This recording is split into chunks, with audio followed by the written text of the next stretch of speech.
आपण लग्न समारंभ किंवा पूजेमध्ये वगैरे जातो, तेव्हा तिथे शाकाहारी जेवणामध्ये सर्व फळभाज्या मिळून एक मिक्स भाजी बनवलेली असते. तर कार्यांमध्ये ती मिक्स भाजी कशी बनवतात ते आज आपण बघूयात.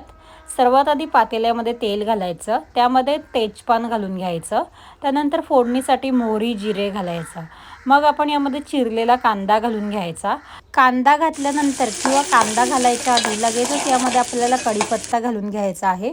मी कढीपत्ता घालायला विसरली, त्यामुळे मी कांदा थोडा परतून यामध्ये कढीपत्ता घालून घेतला. कांदा छान गुलाबी रंगाचा परतून झाला की यामध्ये आले लसणाची पेस्ट घालून घ्यायची.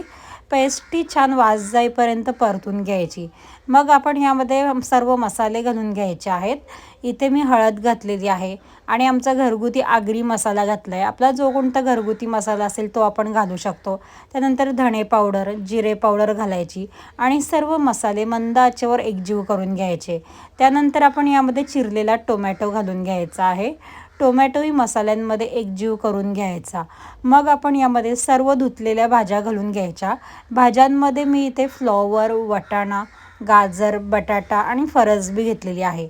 आपण शेवग्याच्या शेंगा, वांगी वगैरे पण घालू शकतो. सर्व भाज्या छान एकजीव करून घ्यायच्या.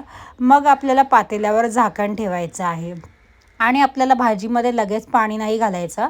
आधी झाकणावर पाणी ठेवायचं आणि 2-3 मिनिटे वाफ काढायची. एकीकडे आपण वाटण बनवून घेऊयात. वाटण बनवण्यासाठी मी ते सुकं खोबरं गॅसच्या फ्लेमवर भाजून घेतलं आहे. त्यामध्ये मी कोथिंबीर घातली आहे आणि हिरवी मिरची घालून याचं कोरडंच असं वाटण केलं आहे.